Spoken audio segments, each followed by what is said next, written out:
Hello, everyone. Welcome to the Dagmayu Babi podcast. Today, we have the most amazing and very inspiring Jamon on the show. We're going to talk about a ton of things. This is going to be one of the most interesting episodes that we're going to have. We're going to cover a ton of different topics, across tech and everything personal. We're going to have a very productive conversation. I'm very honored to have him on the show. Jamon, welcome to the show. Yeah, thanks for having me on. I hope you didn't oversell me. That's a little bit of pressure there. Oh, I can totally understand.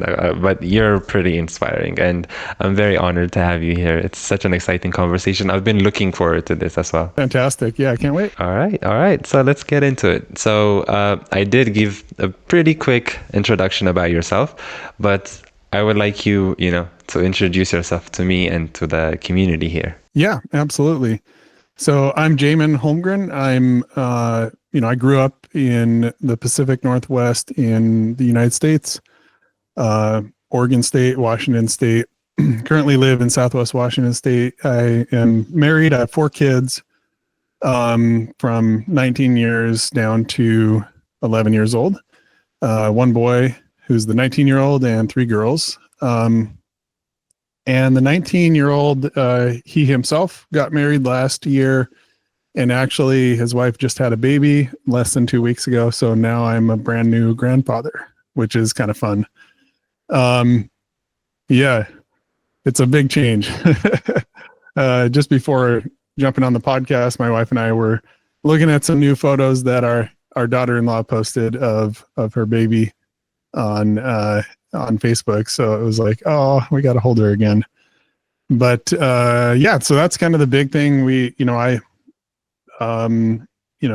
probably talk more about faith and whatnot. And I grew up Lutheran. My dad he's a retired Lutheran pastor, and we were kind of blue collar, like growing up, and I worked construction. He had an excavation company, and so I ran heavy equipment, bulldozers and excavators and all that fun stuff, and also plenty of time just hand shoveling, because that was my role most of the time. And then as I got old, but I mean, when I was 12, I started coding because I just loved it. I loved computers, and there was a 6th grade math teacher who gave me a book on BASIC. And so I learned to code through that, and eventually got QBasic at home and made hundreds of little games and apps and stuff over the years when I was a teenager. And I started a company in 2005. So my son was 6 months old, and I started a new company, which was basically building web apps, websites in PHP, and did that for 10 years. I hired a bunch of people and built it up, into a consultancy, and then merged with another one, which became Infinite Red 9 years ago. So I run that with my 2 business partners, Todd Worth and Gant Laborde. We've done a number of technologies over the years, but now we focus on React Native, and that's kind of the focus until now. And so it's very much like world of tech has kind of been where I've been centered over the past almost 20 years. There's a lot along the way there, but that was kind of, I guess, the sketches. Awesome. That's a pretty awesome introduction. So I guess let's go way back and let's talk about, your upbringings and childhoods and all sorts of stuff. What kind of person, what kind of kid were you as a child? Were you creative? Were you, very crafty, or did you play a lot of sports and stuff? So I am the second of 9 kids. Wow, that's a huge family. Yeah, it's a big family. Yeah. And then I have 2, so I have 3 sisters, one older, two after me. And then I had 5 brothers, all kind of in a row. And we're all very close to this day. We grew up kind of Northwest, kind of coastal Oregon. It was kind of out very rural. So I grew up, with like forest around me, the ability to kind of go out and hike with my dog, like go out miles into the forest and hike around. So I did enjoy that part of my childhood. I really loved, I was usually doing that kind of more myself until my brothers got old enough, and then they would come with me. I'd get annoyed by them because they were little brats, but I still, it was a big part, and we would be out doing stuff all summer long. But reality was that when we got our first computer when I was 11, which by the way, I still have here in my office, it's like in the corner, doesn't work anymore. What was the computer? Yeah, it was a 286 IBM compatible. And yeah, we had some games on it. That one did not have QBasic on it. I had to delay another couple years or another year or so before we got the second computer, which was a 486. My dad got the computers so that he could do his books, do his accounting on the computer, but the 286 really didn't do the job. So he had to get the 486, and that came with QBasic. So I was very happy about that. But my favorite thing was to sit down and create. Usually I would start something. I would start with an idea of, I want to build a game that, it was almost always a game. Not always. There were other things I built, but a game that you could, run like an airliner, like an airline company. So you would buy. I remember building this game. So you could buy like airliner jets, and then you'd, set them to different destinations, and they would fly there and pick up passengers or cargo, and you'd make money. And it was actually a pretty fun game. I never finished it, just like pretty much all of the other 200, 250 games or whatever that I made. I never finished any of them. Maybe one or two I finished enough. But that was kind of a early indication that I had ADHD, which has been a part of my journey as well. I was finally officially diagnosed this year, and that's been a journey as well. But I would get that hyper focus, that real I love doing this. And my brothers would complain that they'd come in and be like, "Hey, Jamon, let's go let's go do something. Let's go play baseball or whatever."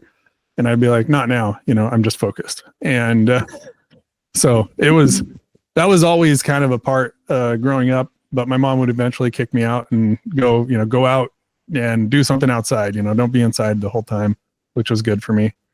I don't know. I was a good student and everything, but I only went to one semester of college after high school. I did play basketball in high school for 4 years. So I loved basketball when I discovered that, and that became kind of a big passion for many years. These days I play hockey instead, but that was a more later in life development. You covered a ton of things, and it's pretty interesting, actually. You told us that your first programming language was QBasic, and what was that experience like? Yeah. And how old were you when you first discovered it? I was, I think, around 11 or 12. I started coding when I was 11, but I don't think I got QBasic until I was 12, a little bit later on. So I was coding, on the school computers, like Apple IIe's and whatever at school, using just really simple BASIC. But QBasic, that was a pretty big thing for me. Surprisingly good. QBasic surprisingly good. Has an editor that does, it has a rudimentary, prettier, code formatter, like in 1991, 1992, whenever it was. I guess it probably around 93, but it probably had it before that. It had a very basic but type system. It was had types, and it could do type analysis. You could do breakpoints and step into and out of and through functions. You could inspect, you had a REPL, you could go in there and just like set variables to whatever you want and then just keep running the program. So it was possible during running a program to modify the, like to debug or whatever and be like, okay, I want to make this change just on the fly. You could evaluate any sort of code. All kinds of stuff that was really good, and it had a really quite good, what they called online help. It wasn't online. It wasn't like internet, but they called it online help because it was like available to you right there.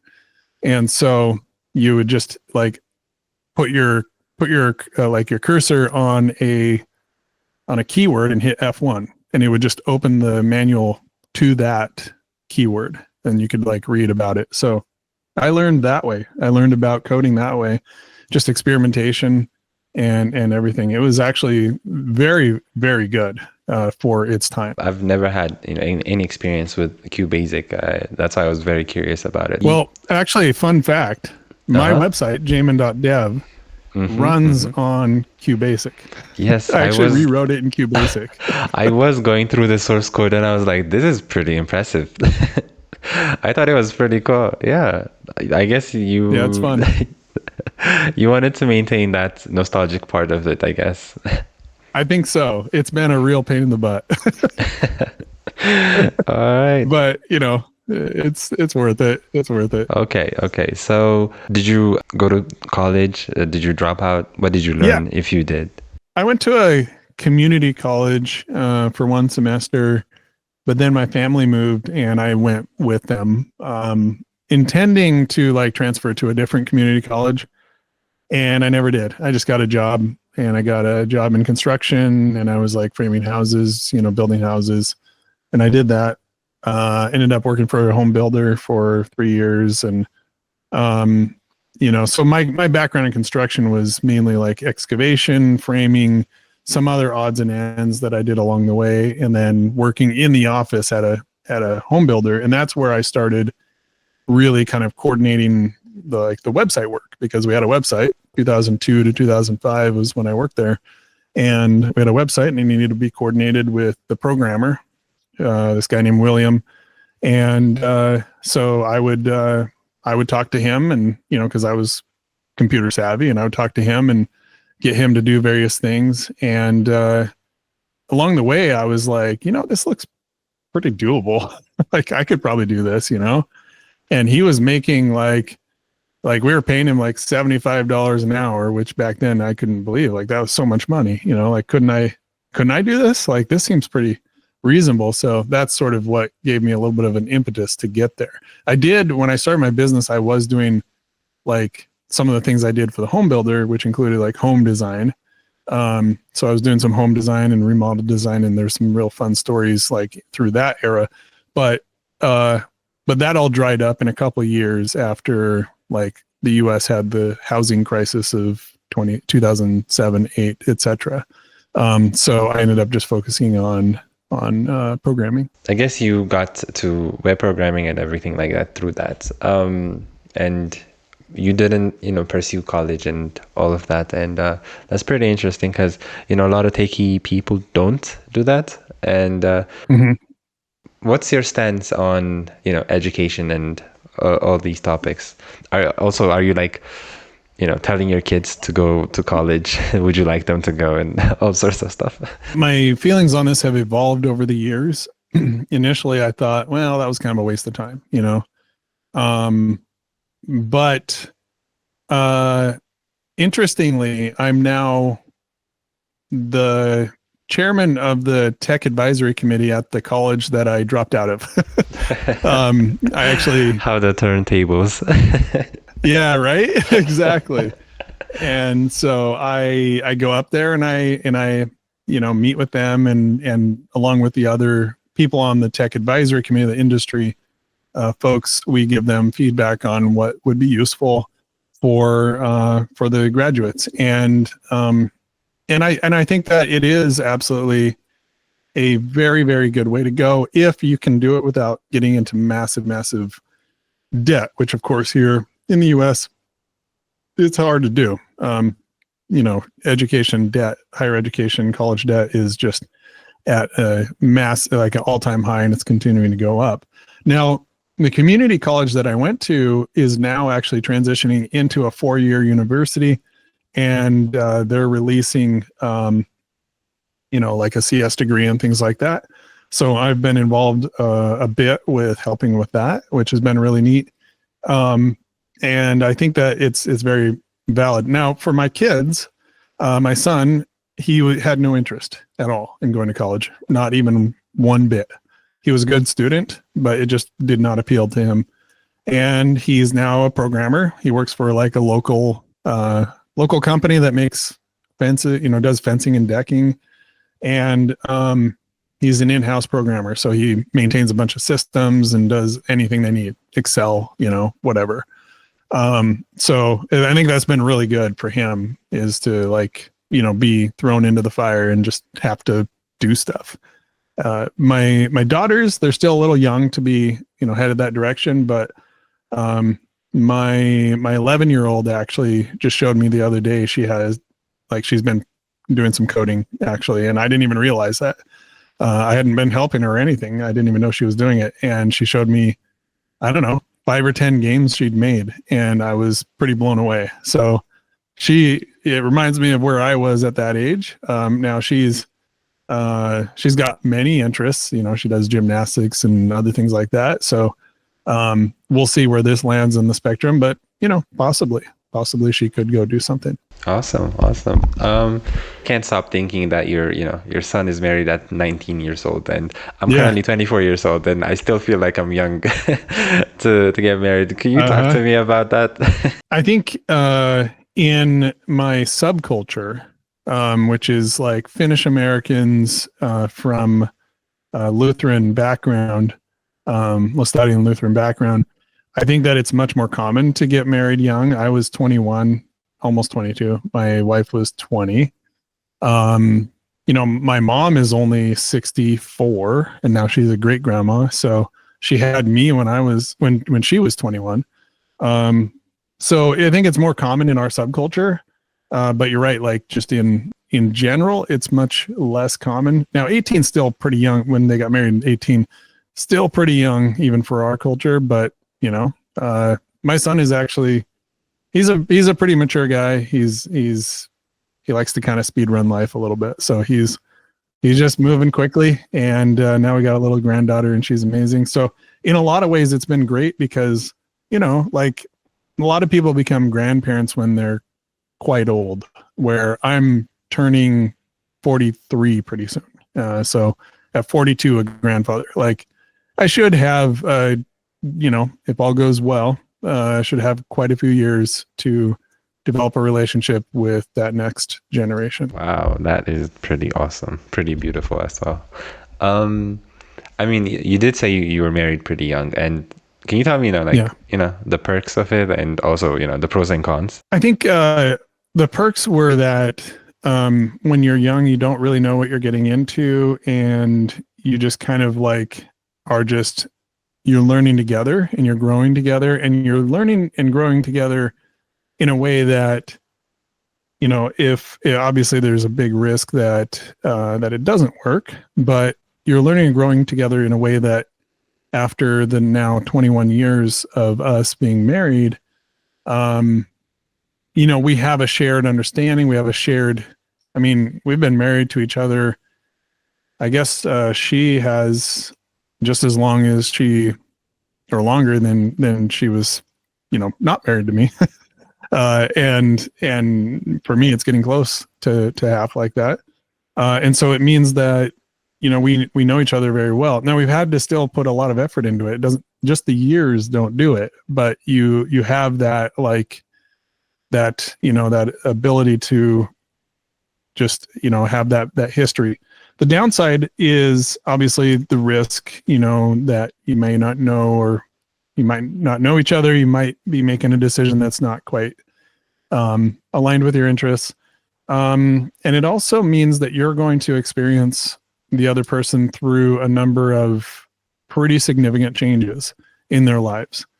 Because when you're 18 or even 20, 21, there are pretty big milestones all along the way, you know, as you hit like early 20s, mid 20s, when you hit 30, when you hit mid 30s, when you hit 40, all along the way, these things, when they come up, they present different types of challenges, and people change in ways that are often good, not always good. And their challenges, you know, will evolve along the way too. The things that they struggle with, there might be health problems or mental health. There might be relationship. There might be external factors, you know, in-laws and friends and community and all of these things that you have to continue to invest in falling in love all over again with the same person through their changes and your changes. Because if you simply expect them to be who you originally married, well, you know, those kids are long gone now.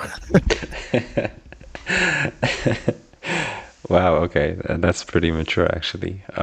Thank you for that advice. Mhm.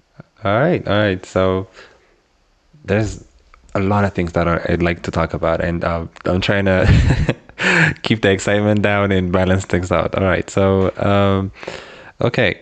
So let's talk about, you know, your hobbies, you know, outside of work. What do you do currently? Tell me about some of your activities. You know, I have a bad habit of accruing hobbies way too quickly and interests and everything else. So the list is far too long.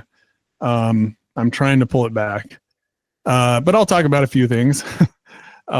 One is that I do have 3 acres here, and I bought a tractor and I maintain it. You know, I go around and like use the tractor to move bark chips and whatever else, you know. Yeah, it's pretty fun, and it's a good way to kind of get out of the office and go do something physical, and you know, kind of brings me back, you know, the smell of diesel, the, you know, the like the engine running, you know, the vibration of the machine as you're like rumbling through the brush or whatever. It's just like this. It brings me back to when I was a kid running you know, backhoes and excavators and bulldozers with my dad. So there's something about that. And there's always plenty to do. But I also play hockey. I have 2 teams that I'm on, actually. I play on Saturday nights and Sunday nights. Currently not playing because I sprained my MCL in my knee, but it's recovering, and I'm hopeful to get back to playing in I don't know, a couple weeks, maybe 2-3 weeks, something like that. But that's been fun. I started doing that when I was 19. I played for a couple years, and then I after I got married, just kind of like lost track of it, didn't have any gear, and then I think it was 13 years later, a buddy calls me up and says, "Hey, I'm putting together a team and I need a goalie," and I play goalie. So I was like, okay, let's do it. And so got back into it. That was 5 years ago, and I've been doing it ever since. We've won 5 championships, which has been fun. There's a couple of seasons per year, so you get plenty of opportunities. But yeah, that's been really fun. I got a chance to win a championship in front of my parents, you know, at over 40 years old in a competitive setting. And that was fun. So I love ice hockey. It's like one of my favorite things to do. Can't wait to get back to it. I do still play basketball from time to time, although not nearly as often. Still love it. I watch some basketball when I get a chance, you know, NBA, you know, Trailblazers.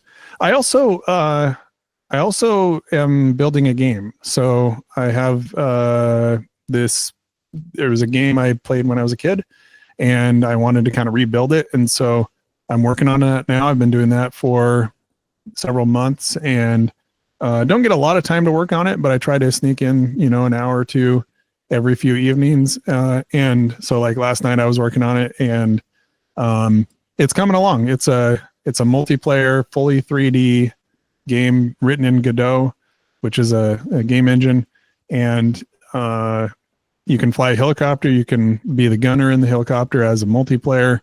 And there will be missions and different things like that. So it's probably a few years out before it's really playable, but it's already kind of fun, even though it's not like there's nothing to do, but it's still fun, like to fly around. So that's been pretty fun. And then I have a number of open source projects that I work on from time to time. I don't know, like I just hack on stuff, whatever I feel like doing. And I think there's some other stuff too, but I'm forgetting it right now. Like I said, I accrue stuff way too quickly. Actually, I just got appointed to be a commissioner for a drainage district. So like in our area, so I help maintain the ditches in the area. It's kind of like the excavation sort of thing. Yeah. And so I'm one of 3 commissioners doing that. And I just started that like earlier this month. So my first time ever being in a public office. That's a lot of activities, I guess. And it's pretty awesome. A little too much. It's pretty exciting. It stretches your brain to, different aspects, and it's really cool. I guess let's talk a bit about the game dev part of you, I guess. Like how did you get into it? What's your interest into it? And what's also, what's your favorite games? And what was, are there any games that are out there that are playable and downloadable right now? Can you tell us a bit about these things? Like I said, I built so many with QBasic when I was a kid. And then even when I got older, I would like make games with Game Maker and stuff, but it was always for myself and for my like friends. It was never like something to publish. So as far as I know, there's not really anything out there that you can play. I did find an old QBasic game the other day and published it as open source. So if someone wanted to play it, they could. It's kind of fun.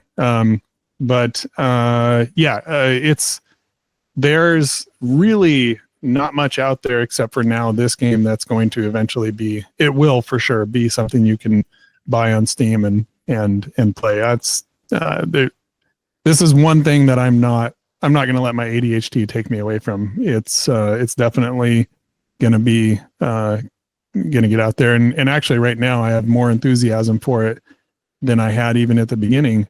And that continues to build. I have a Discord and stuff, and people are already like play testing a little bit here and there. So that's probably after a while. Yeah, I did Game Maker for many years. I would just make little games here and there. I got away from it a little bit for a few years, but my brother Denton, he streams on Twitch and YouTube as his user is Dead Slap. So if you go find his stuff, he's building games in Godot. He's getting better and better over time. He builds like pretty small ones and tries to, like have them to a decent level before he moves to the next one. So that kind of got me interested because I had tried like some Unity and I didn't like it. It was all right, but not quite what I wanted. And he said, well, you should try Godot. And I tried Godot and I was like, okay, this is working how I want it to work. It's better than Game Maker even, and I was good at Game Maker. So, Godot's still relatively new, so they're still developing out a bunch of stuff, but it's totally free and open source, and they have seems like a pretty good team building it. So so far so good. That's pretty exciting, and I do love Godot as well.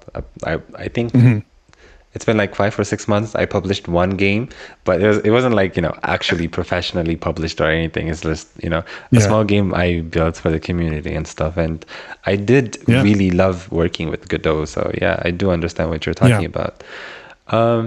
You did mention that, you're not going to let, ADHD get in the way of you finishing up this game. And I guess ADHD is kind of a pretty new thing for the community here. I guess can you tell us stuff about that and also share your personal journey with it? I think that just the journey with mental health in general is still something that is sort of like when I was a kid, that wasn't really something maybe if someone was like schizophrenic or bipolar or something or whatever, they were just sort of like outcasts a lot of times. And it wasn't really like anxiety and depression weren't really regarded as real things. It was like, you just need to buckle up and, like take care of things. And then you started hearing about ADHD when I was like in high school and stuff. And it was like, all these kids are just going on Ritalin and they're just like super hyper and things like that. And it was like it just had this really bad name, really. Like being ADD or ADHD was just considered like you were just a bad kid, is sort of how it was thought about. Now, I wasn't a traditional like ADHD person. I was not hyper. I got great grades. I did very well in school. And, I was able to build a business and family and all these things. You would look at it and say, well, there's no way this guy has that. But when you look back at the actual symptoms of how it presents for someone who has inattentive ADHD, which is what I have, it was there all along from the very beginning.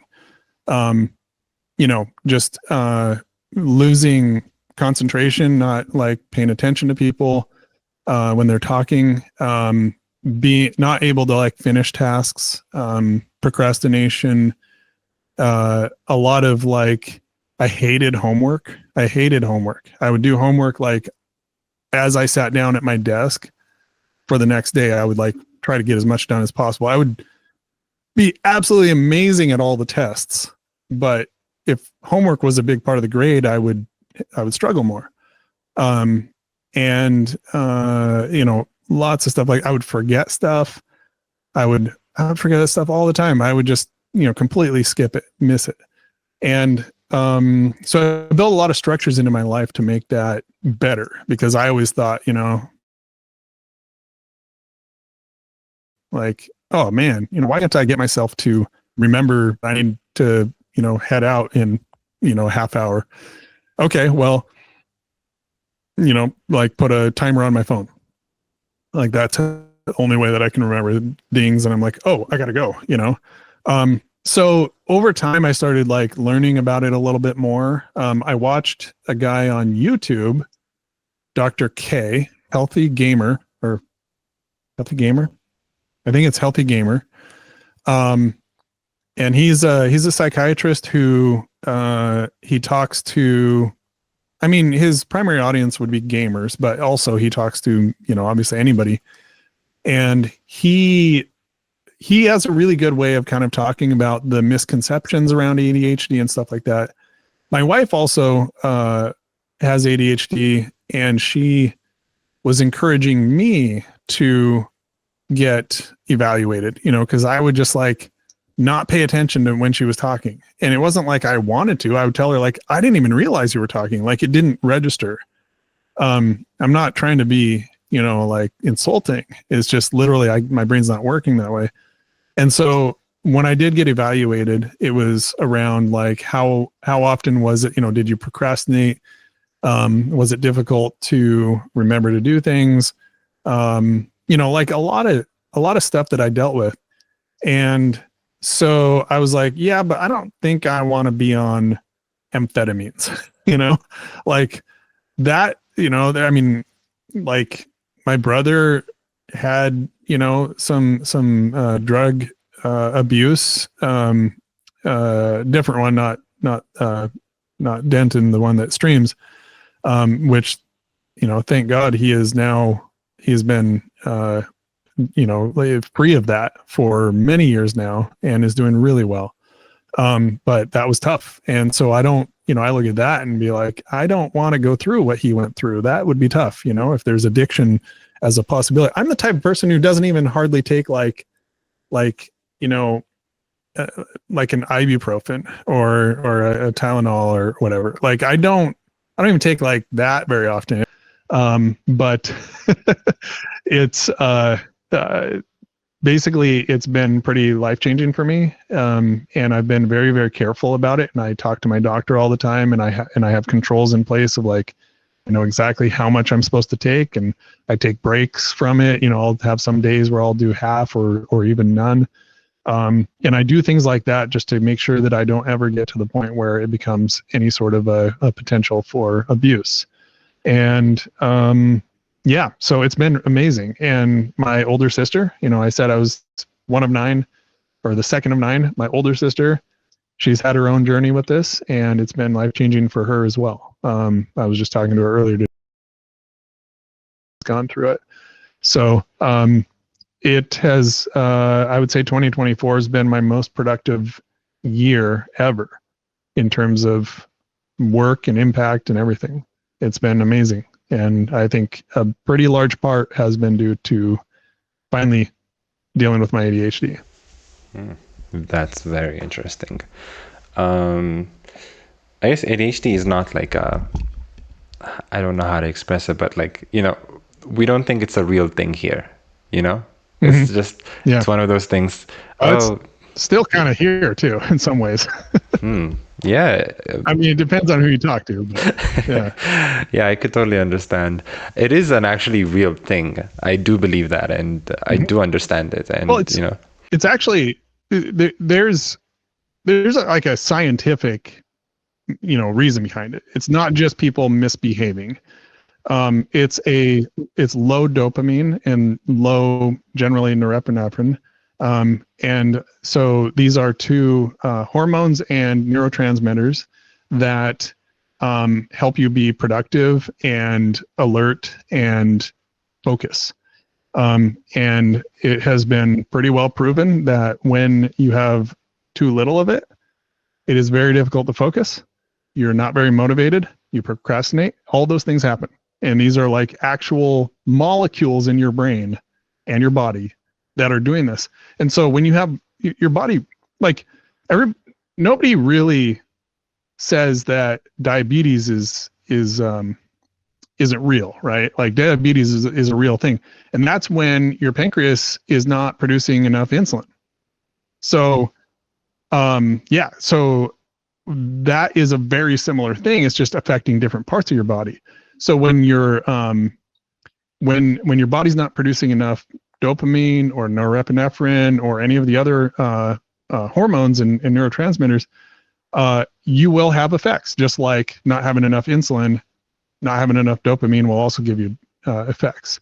The problem is that the effects that it tends to have been throughout society labeled as you're lazy, you're like airhead, you're forgetful, you're I don't know, you're like, too like energetic, you're like, and because sometimes people will compensate for that by being extra, because then that like gives you, like, it helps your body basically produce just enough to feel good enough. And so all those things, like, it's actually has like a scientific background. Then the question is, then how do you get that? How do you fix that? Like, you can't just inject dopamine. And the best way so far that they found has been with stimulants of some sort. There's other options too. They've done some different things, but the most, I guess, effective or like immediately effective is to use stimulants. And so even things like caffeine will help, just drinking coffee or tea. And that's why a lot of people with ADHD will drink tons of coffee, because it makes them feel better. Problem with coffee and caffeine is that it will eventually, there's a limit, like you start getting anxious. It's like not good for you if you drink too much. And also a decreasing amount of effectiveness. So things like, like Adderall, Ritalin, Vyvanse, those things tend to then be much more effective, but then they're more dangerous. So you have to be careful about how to do that and do it under the doctor's supervision. I totally get the whole like skepticism of ADHD. It is, I've been told my whole life that, I just need to pay attention. Well, guess what? I can pay attention now. So you treat it, it works, right? Mm-hmm. Wow. Okay. So like, it's a bit ironic here because coffee is like one of those, I guess, it's basically our tradition. We basically drink every single day. People even do it like multiple times a day. And, there's an entire ceremony around it and everything. And I'm starting to think, there are probably ADHD people here that the coffee has actually helped. You're exactly right. You're medicating that with, with what you have on hand, but there's no stigma. So it's exactly. Okay. Yeah. Wow. Okay. I've never thought of it that way, actually. Okay. So, still on the topic of ADHD and, like, is there a way to prevent it? And is it like, genetically passed on to kids and all sorts of stuff. Can you tell me a bit about this? Because I have no idea, and I'm sorry if I'm sounding pretty dumb asking these questions. No, totally.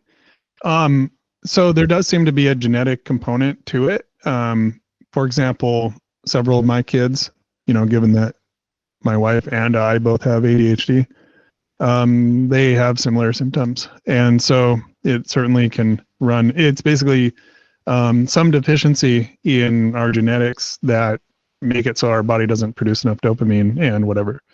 So, just like if you have diabetes in your family, you should probably watch your blood sugar and, keep an eye on it, right?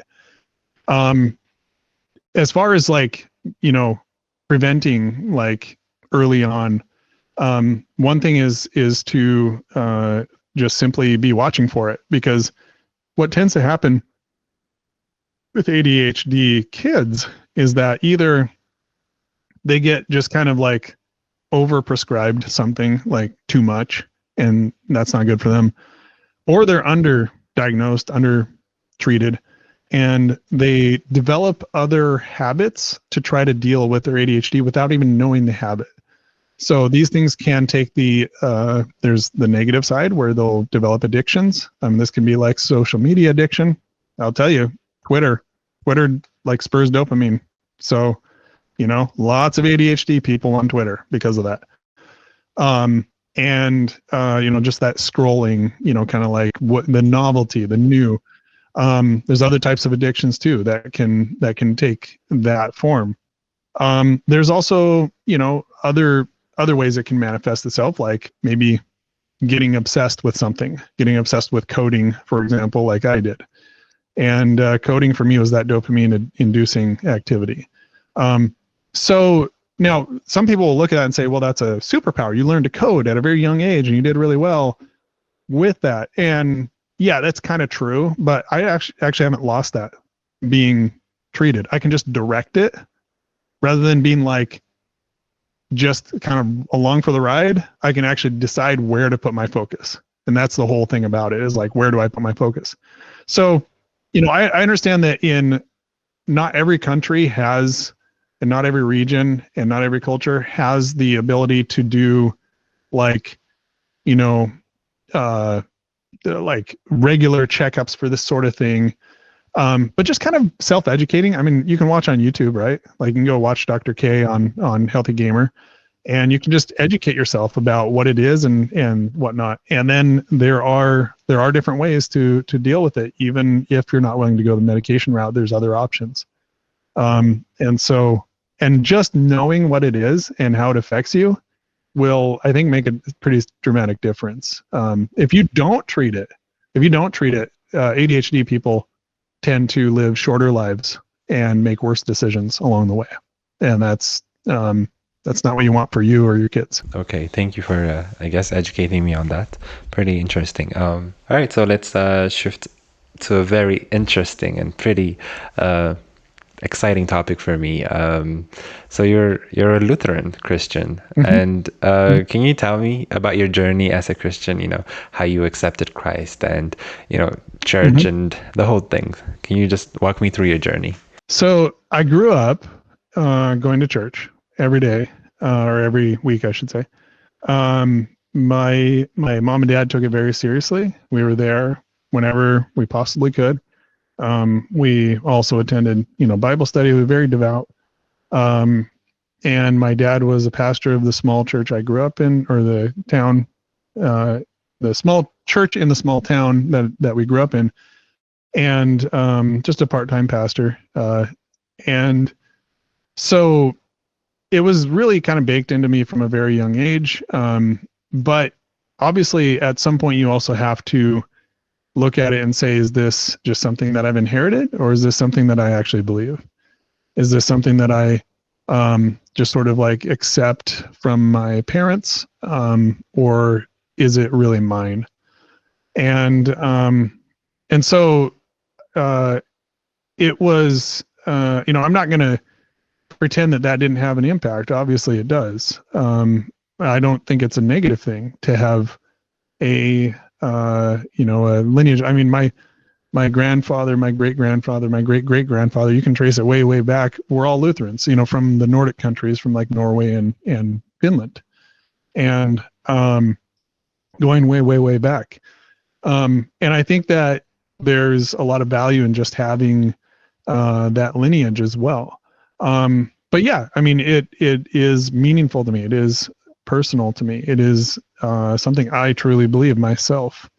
And it's something that I kind of like look at the foundations and test the foundations and make sure that it's strong. And for me, it's strong. And so we attend a Lutheran church here in Southwest Washington. And we love it. The pastor it's very small. I don't like big churches. My dad was a pastor later of a church like 700 people. And I grew up in a church of like 50 or less. And so for me, the vibe I like is more the 50, or whatever. And so now we're at a church that is related to the one that my dad pastored, but it's much smaller. I think it's maybe 70 or something. I don't remember. And that's the vibe I like. That's the vibe that my wife likes, who, she also grew up Lutheran. And yeah. And the big thing with Lutheranism, if you're not familiar, of course, there's Martin Luther back in the Reformation. He kind of helped spark the Reformation. He was Catholic, and he did not want to not be Catholic. He wanted to continue to be Catholic, but they kicked him out. And so the people who agreed with him became known as the Lutherans. And then there, of course, from the Reformation, had many, many other split-offs from the Catholic Church, that have landed all over. But Lutheranism, we kind of joke, is sort of Catholic light in some ways. It's just sort of like German and Nordic, Yeah. Catholic light. Mhm. That's hilarious.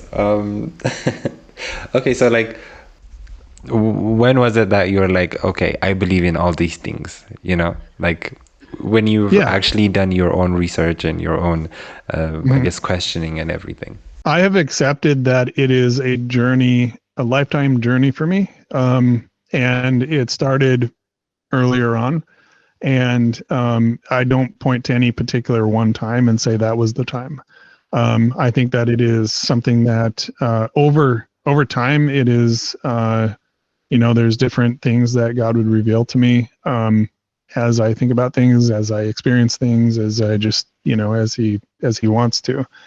I don't look at it necessarily as just, this is the day that I was saved or anything like that. I don't believe I was ever not saved, but I believe that it's still a journey, and it has been ongoing, for a long time. That's how I think about it. All I know is, I go to church. I was baptized. I partake with, like the communion. I do, I pray. And I believe in it. It's these things are all a part of the spiritual journey, along with other things. I agree. That's pretty cool. I guess just right off the bat, what's your favorite verse? I don't know if I have a favorite verse. These things are tough for me. I will say that, actually there is a favorite verse. But it's sort of a connected, in a lot of ways, it is like the,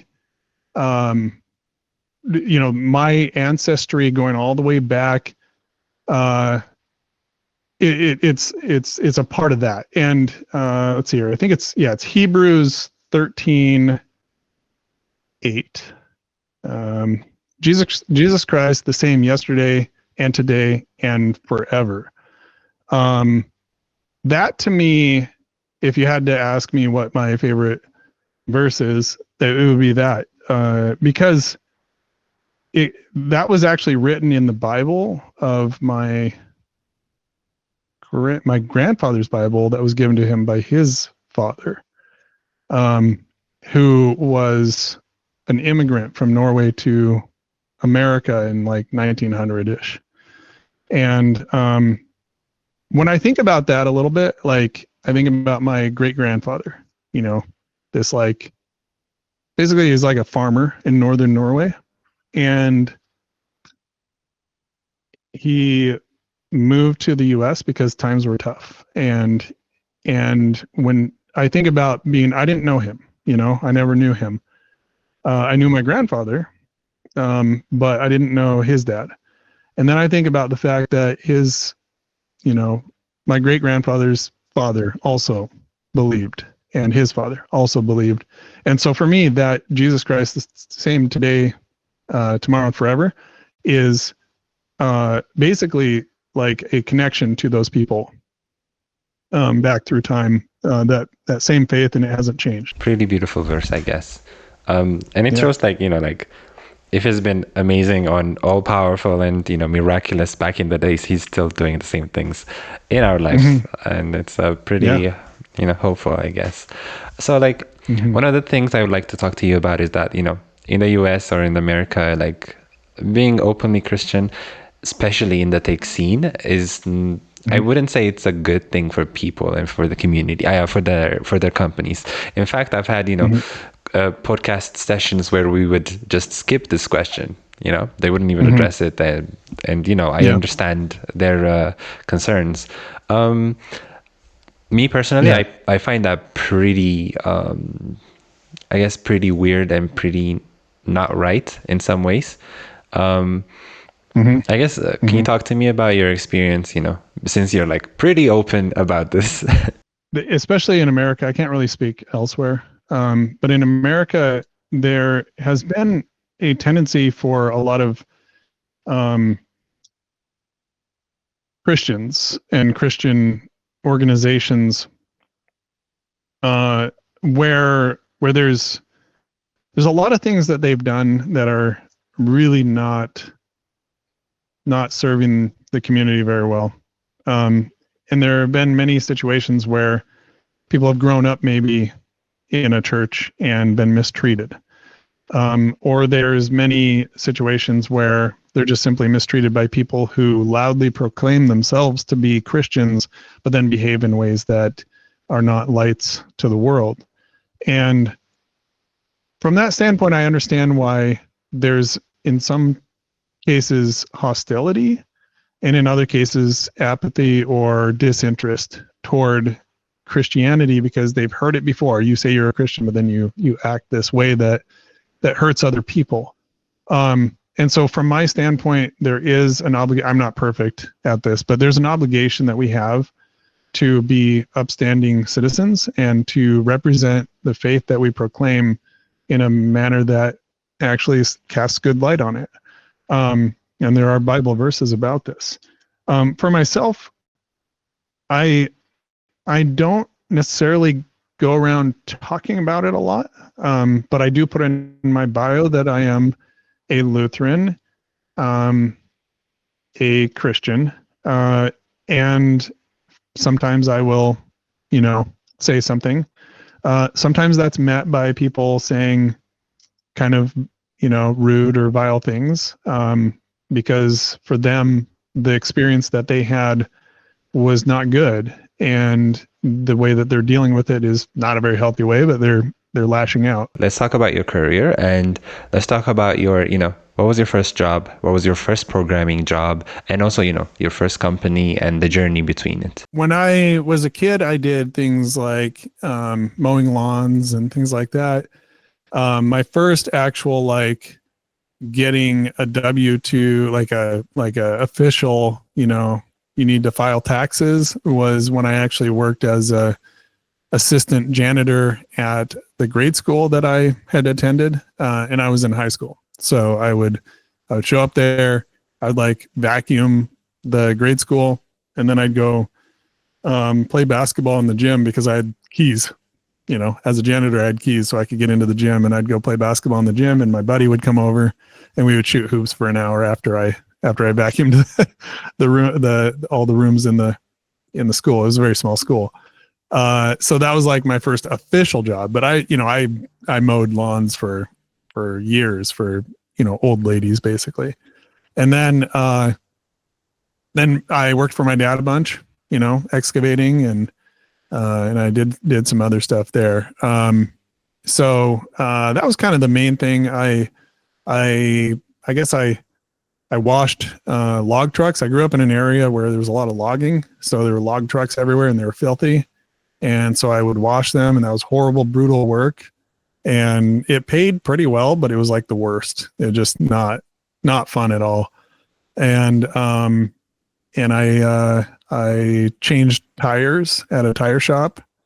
I changed oil at a different tire shop / oil shop. I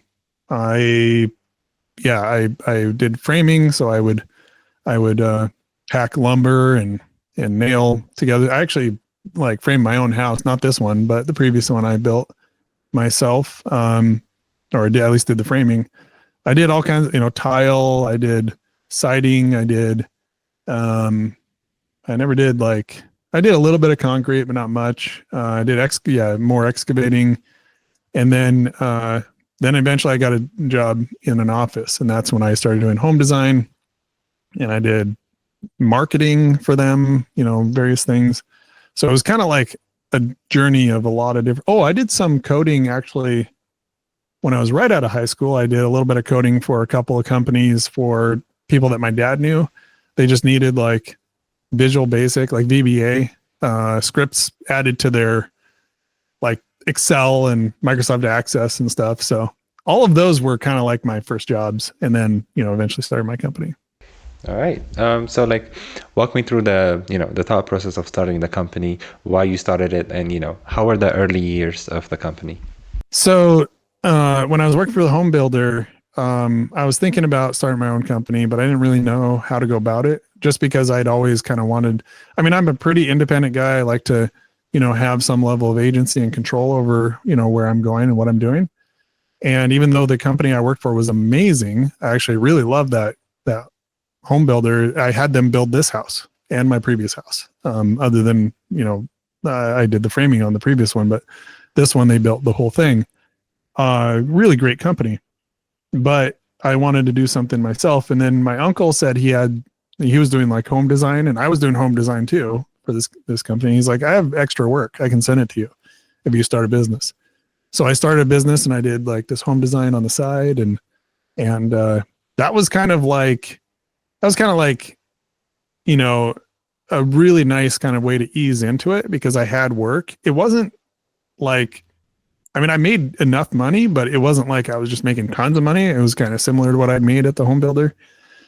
And, but then that dried up, and with the housing crisis, and actually it was earlier for us because design is one of the first things. So, 2007 really was when I remember April 2007, no more work. Both of us, my uncle barely had enough for himself, not not even enough for himself, and certainly not enough to send me. So I was like, well, I got to figure this out. And I'd been doing websites along the way too. And so I was like, well, let me see if I can find some more websites. And so I went door to door, at office parks. And I was like, you guys need any website help? I build websites. Here's my business card, I think to even get the business cards, I was so broke. I traded some work to a company that made business cards. Now you can buy them for $20, but back then I was like, I'm going to do everything I can to just trade work or do whatever. And it was tough years, but we got it turned around eventually. This company is Infinite Red, right? That became Infinite Red. It was a different company called ClearSight before. And then in 2015, merged with another company to become Infinite Red. So that was 9 years ago. Okay. So currently, what's your role in this company? So I'm CTO. I am one of the three owners. And I focus on tech leadership. I was doing sales until Gant took over for me this year. So I did sales for, basically 9 years, and then he's taken over now. Well, I did for the previous company too. So 19 years of doing my own sales. So lots of sales. I do our marketing, or I lead our marketing along with one of our directors, Justin Husky, who's taking over more and more of that now. And I I do a lot of our partnership work, and I do our legal along with our lawyer. That's actually been a lot more work than I expected recently, just a lot more contracts. When we're working with these big enterprise companies, there's a lot of back and forth. So I'm dealing with a lot of legal paperwork. And then, and then I'll do other stuff at Infinite Red, but very little of it has to do with actual coding. A lot of it has to do with supporting the developers in different ways and whatnot. Awesome. So I guess one of the questions I wanted to ask was, like, why React Native, over other cross-platform languages and frameworks and everything.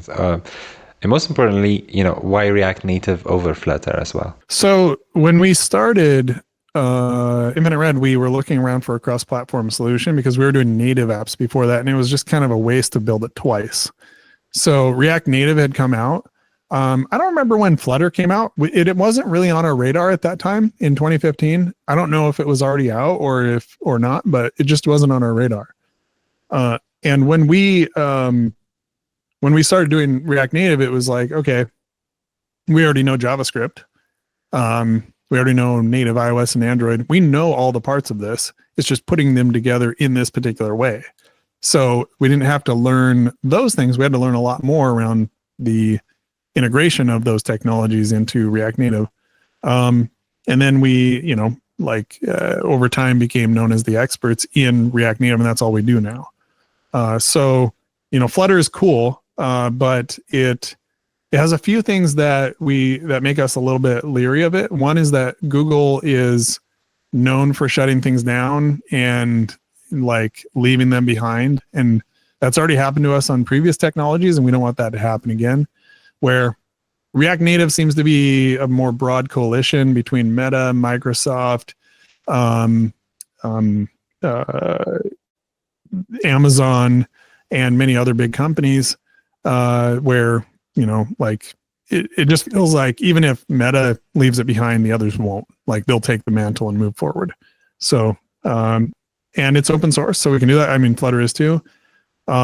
But yeah, we just kind of built an expertise in it, and it's been good enough and continuing to get better now with the new architecture and whatnot. It continues to move forward, where I feel like there's been a little bit of a hiccup with Flutter. There's the community fork that just happened.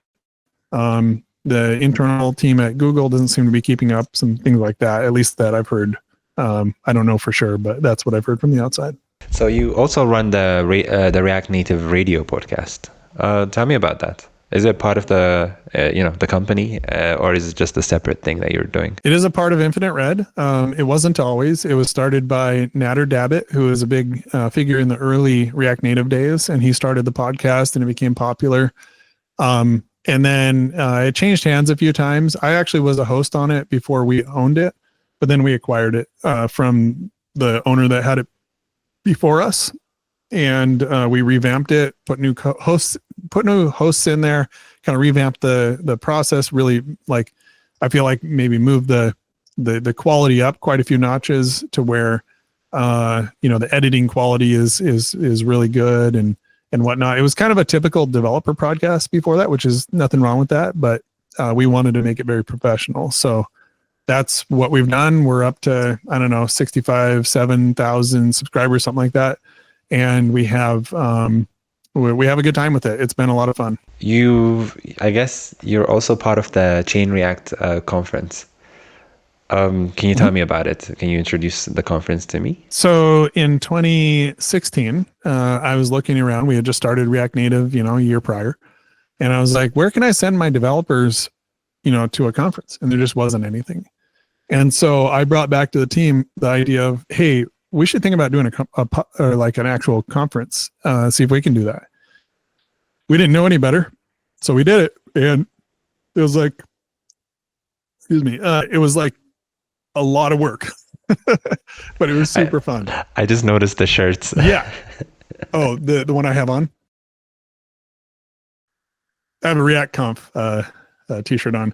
But yeah, Chain React in Portland, we did it for 3 years, and then COVID hit, and so we couldn't do it for a while.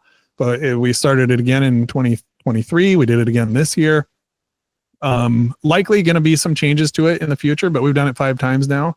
and it's been really, really fun. We get between 300 to 500 React Native engineers there, and there's some great talks and whatnot. It's been in Portland. It may move. We don't know yet.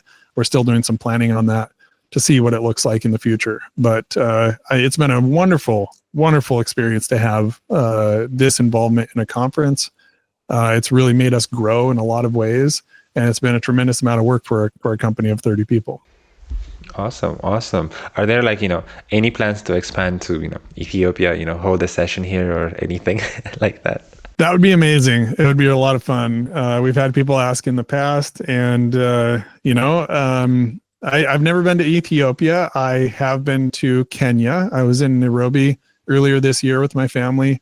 We volunteered at some charities and also took a safari and things like that to see how it was.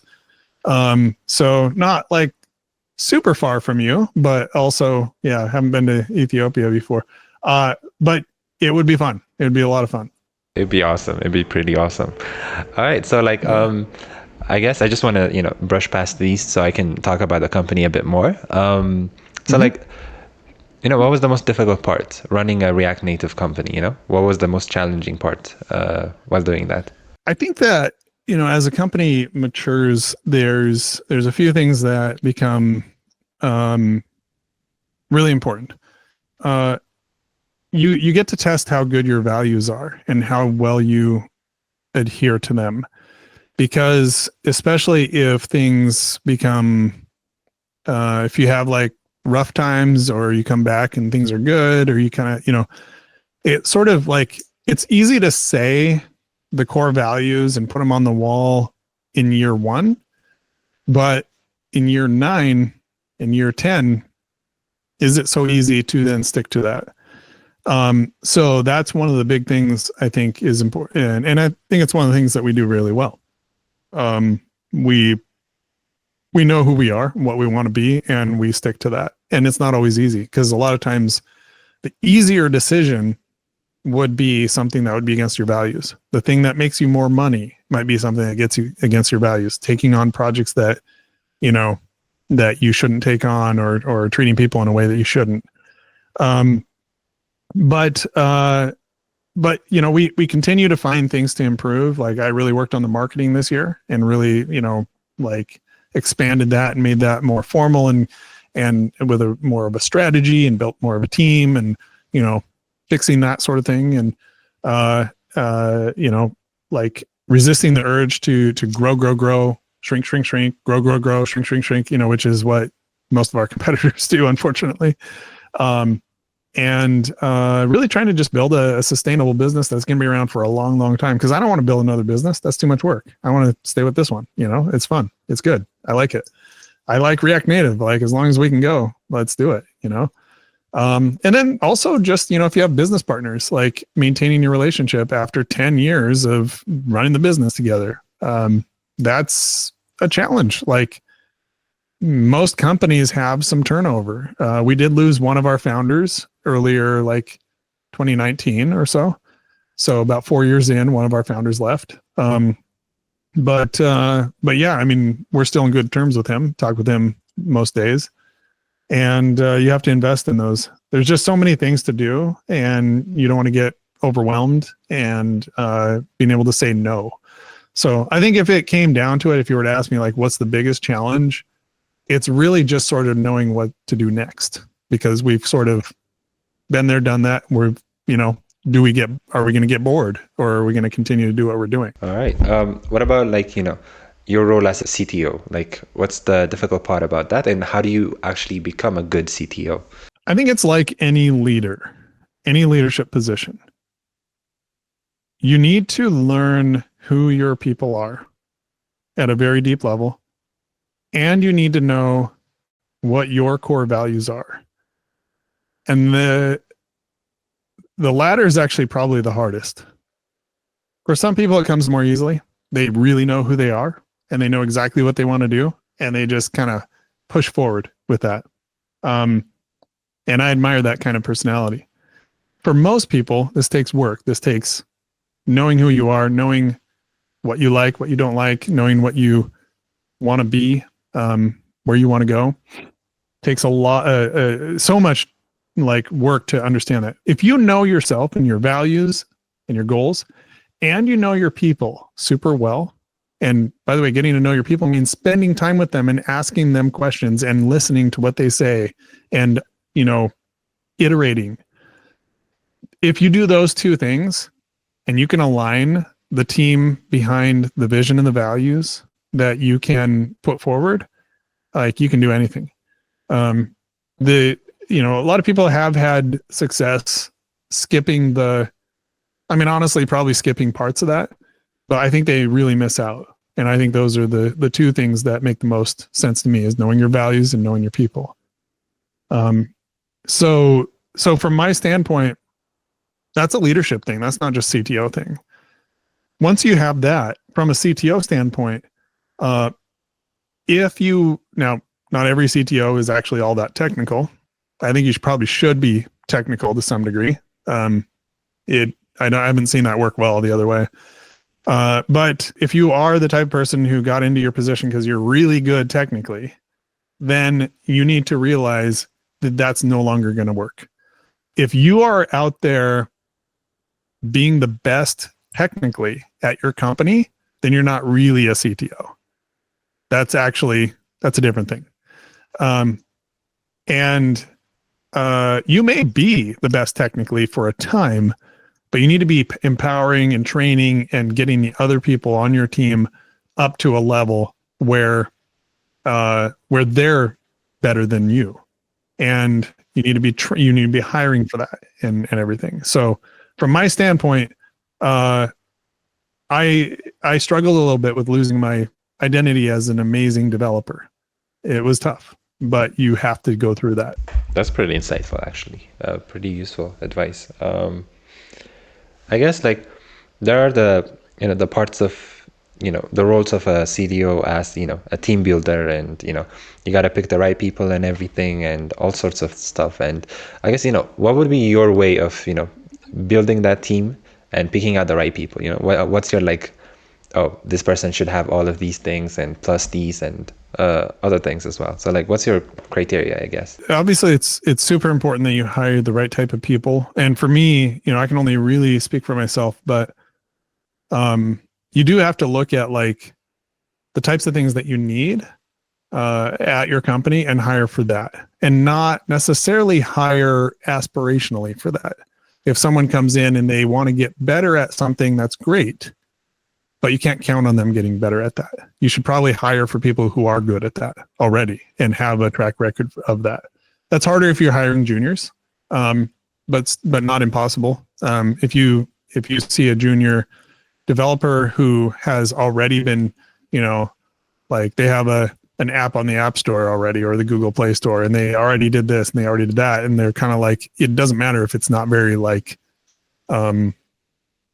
impressive, as long as they've done the work and you can see that they've done the work over a amount of time. So for me, I value the way that they assimilate into the culture and they value being there. I don't want it to just be another job. That's fine if people are there mostly as a job, but they should actually want to be there because of the attributes of what you're doing and your vision and what you're trying to do, not just because you're the first one to respond with an offer. And that should be hopefully pretty obvious. They should bring something to your company. They're going to change the culture of your company. Like everybody does. Every single person that comes will change the culture in some way. So they should bring something positive. They should bring something positive, from a technical standpoint, if they're technical, or organizational, whatever their thing is. And they should have what Finnish people call sisu, SISU. That word means perseverance in the face of extreme adversity, like grit, guts, kind of like getting through the tough parts, not giving up. That's something I think is harder to find, but so valuable if you can find it. The people that just keep going even when times are tough. There are plenty of people who will give up or rely on you to fix the problem. And those people just make things harder. They don't make things easier. The people that work through the hard times and are right there beside you working, those are the ones, those are worth their weight in gold. They're amazing. And what I found is that if you hire the right people who have sisu, who have, who bring the right positive things, who work well, kind of bring, a good vibe, it's fun. It's just fun. Like you and it unlocks things that you would not have even dreamed you could do. We've, with some of our hires, we've been able to add aspects to the company that we never thought we could. I guess the way this company runs is like, I guess all of you guys are remote. You don't have to go to the office. Can you walk me through, this process of working, the challenges while doing that as well? We were in an office with my previous company, and well, I started out of my spare bedroom, but then eventually when I got employees, then went into an office, and we worked from there for several years. And then when we did the merge, we went all remote because my business partners weren't even in the same state as me. So they're pretty far away. That's not going to happen. So fully remote since then. And the reality is that society is set up for offices. It's not set up for remote work. And because of that, you have to develop new strategies to kind of replace a lot of the things that you're missing by being remote. And you will struggle if you just expect all the things that worked in an office to work remotely. The tools have been getting better since we started in 2015. It used to be that the video calls were terrible and, just everything was bad. Now there's better tools, but you still have to be intentional, and you should still get together. We get together every year for a week just to hang out with each other. And that brings in a lot of like trust and builds a lot of good things. We try to do, touch points with people in video if possible. Just have like a good, vibrant Slack culture. We have some tools that we've worked on to kind of like be virtual office internally and whatnot. And but at the end of the day, like even if we were in an office, we'd still be working with our clients remotely. So you still have to get good at it regardless of if you're in an office or not. All right. I guess one of the most difficult things I'm thinking about while running this kind of company is like, how do you build up the reputation? How do you get yourself out there? Why would people come to you instead of, this other company who's also, a React Native centered company and all of that? You're like, how do you market yourself as well? Can you tell me a bit about that? I think that all of the things that are more marketing 101 need to be done well. You need to make sure you have a good website that represents you. I think you need to invest in networking and developing relationships with people, and not just to get them to send you work, but actually to get to know them and to get to know what they're doing. And this is quite a bit of work, and this is a big part of what I do. You need to invest in getting in front of the right people. You need to figure out who those people are. So like, who are your target users or clients or customers? What are the, how do they make decisions? And then how do I get in front of them? How do I be compelling? What kind of value proposition am I bringing to the table? For us, we've kind of learned this over time. For one, we only do React Native. So if you have a React Native project, now you're in our like target market. Okay. With some budget, because we're not really set up for small projects. But a lot of the companies that come to us will have, 6 months worth of work for 2-3 people, something like that. So you need experts. You're not just looking for warm bodies, but you need people who are really good at this stuff, because you're worried that, like your project might not, go well if the React Native part like falls over. And when you hire us, it's like, no, that's taken care of. You can check it off. You know that we're good at it. We've been doing it forever, and we have average 15 years of professional experience, and I think average over 5 years at Infinite Red. I think it's 6 now. Across the board, we don't really lose people often, and we don't grow very fast either. We're going to be around. So you kind of like, yeah, I mean, it's been a lot of work, but like that's been a big part of who we are. And so our, like you can apply that to any business where you try to find out like the what's compelling, what's interesting, what would make someone be like, that's the company I want to work with. And then you got to tell that story. And so you can do things like what we've done with open source, where you put out open source and it's useful and you maintain it and you're nice to people in the issues and, stuff like that. And you can connect with people on social media like Twitter and Blue Sky and other places. LinkedIn is a really good place to be if you want to build a network like that. Conferences, and then other types of marketing. There might be advertising, there might be whatever, like you can find sponsorship, whatever, you can find a lot of different options. But you have to do it in a way that isn't just throwing money at the problem, but rather really thinking through, where are these people and how do I talk to them? This is really just marketing 101. Like just go open ChatGPT and say, this is my type of business. What's a good way for me to do marketing? Like start at the basics, and it's probably going to give you a good answer. Like you can just do that and get a great answer. Once you do the basics, a lot of people get this crazy idea that marketing is like all these tricks, or you got to have like this amazing, NFL Super Bowl ad or something. It's like, no, it's just do the basic stuff, just do those things really well. And people will eventually find out about you. I mean, just outlast everybody and just be consistent and be good, don't suck. I do agree. That's a pretty good advice, actually. All right. So I'm learning so much from you, and this has been very productive. I really loved it. You did mention AI and open source, and I guess let's just talk a bit about that. And how much of AI do you use in your own personal work, and also inside the company as well? And also are there plans for your company to produce your own apps, your own products, your own platforms, maybe even open source them as well? We don't intend to do any major products. We do have a few open source things. There's nsfw.js, which is essentially like checking for unseemly bad images that you don't want users to upload. And so it's a model that was created by us to detect that and give you the ability to, without any human looking at it, be able to say, this is not a good image, and, put a blur over it or delete it or do whatever you need to do without a human having to look at it, or just flag it for moderators or whatever.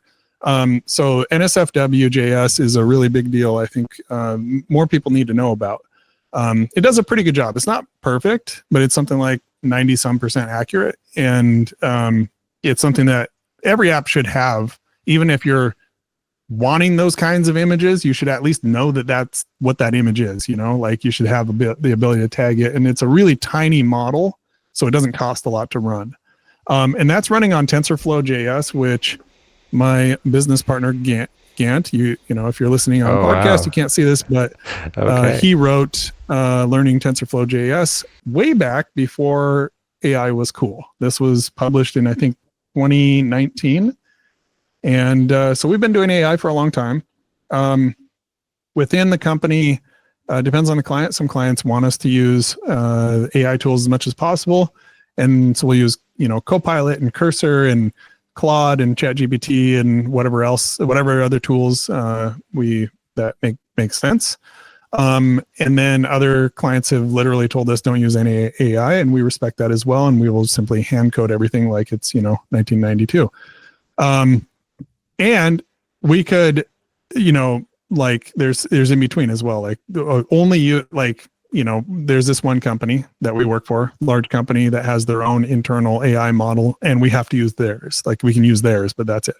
That's fine. We'll use theirs. It's not as good, but it does some, For personal projects, I mostly use Cursor and Claude and ChatGPT. I actually like Copilot a lot, but it's fallen a little behind. So Cursor is my favorite way to work right now.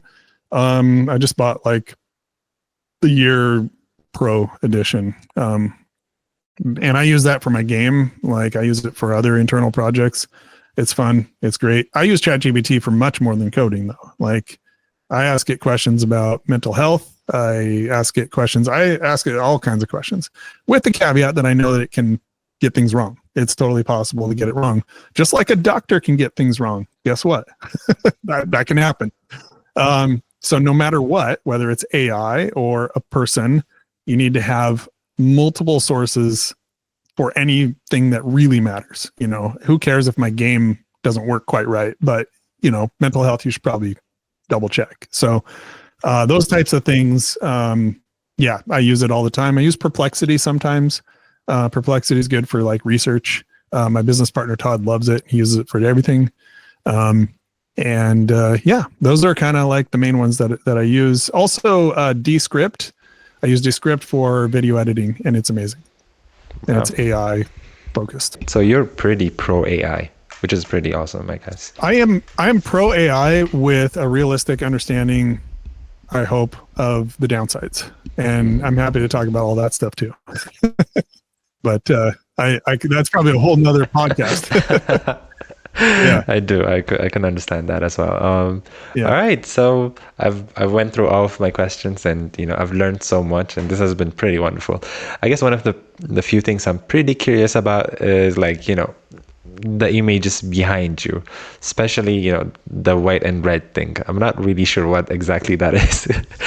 Yeah. So the white and red thing right here on my wall, it is a wood cutout of the state of Oregon, where I grew up.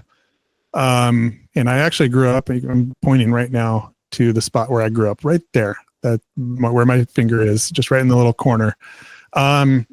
And the logo is the NBA Trailblazers team in Portland. So that was my favorite team growing up, still the team that I follow. I love basketball, and it's the only professional team in the area, at least of the major sports. There's some others that are like a little bit more minor sports, but yeah, it's the only one. We don't have a football team here. We don't have a baseball team. We don't have a hockey team. We do up in like Seattle area, and so I do follow some of those teams, but the main one is the Trailblazers. And then below it, this is me playing hockey as a goalie, ice hockey, and my wife drew this here. And so that's pretty cool. And then my wife also drew this, and this is it's a drawing of Calvin and Hobbes, which is a comic that many people who are listening to this, if they're from a certain era, if they're like 40s, late 30s, 40s, and if they probably US, are going to very much recognize as being a very like influential comic for like the 90s. It was a big deal in the 90s. And I loved Calvin and Hobbes, and my wife made that for me, and I love it. It's amazing. Awesome. These are beautiful things. I guess now we were about to wrap up our session. And one last thing I would like to ask you is like, what would be a great advice, what would be a great life lesson that you would give me or, anyone listening? Don't underestimate the value of just consistently improving little bit by little bit, because people overestimate what they can do in a week, and they underestimate what they can do over the course of years or a year. And so if there's a thing in your life that you're like, I want to get better at, build a feedback loop and try to get incentives in place to make you work on this more naturally. And then just consistently try to get just a little bit better at it. There's really no vector, no area that you can't improve on with that kind of consistent effort over a very long amount of time. So don't underestimate that. Super important. I've done it for many parts of my life. My physical health, I was way overweight and not in shape. And I started working on, okay, I need to get in better shape. I need to get my health under control. I'm going into my 40s. I need to get this figured out. So at 37, I got in shape and I worked on it. And it's taken years to get there. But I'm in much better shape, and it's still a journey. And of course, as you get older, it becomes more of a rear guard action, but that's just one aspect. I've worked on my mental health, and I've worked on, all kinds of things, different habits and different skills, things that I've gotten better at. But I don't really go into it like I got to learn this all at once. I'm more like, how can I make progress today? How can I do one little thing today? And how can I get feedback on how I'm doing? And how can I then iterate and, sort of like the agile approach given to your life. Awesome. That's wonderful. Thank you. This has been so wonderful. I've learned so much, and I'm very honored that you decided to be on my show. It means a lot to me and to the community as well. This has been very productive, and honestly, thank you so much for being here. Had a wonderful time. You're welcome. Thanks for having me on. Yeah, you asked some really great questions. I appreciate it. Awesome. Thank you so much. Have a beautiful time. Goodbye. Yeah, thanks so much.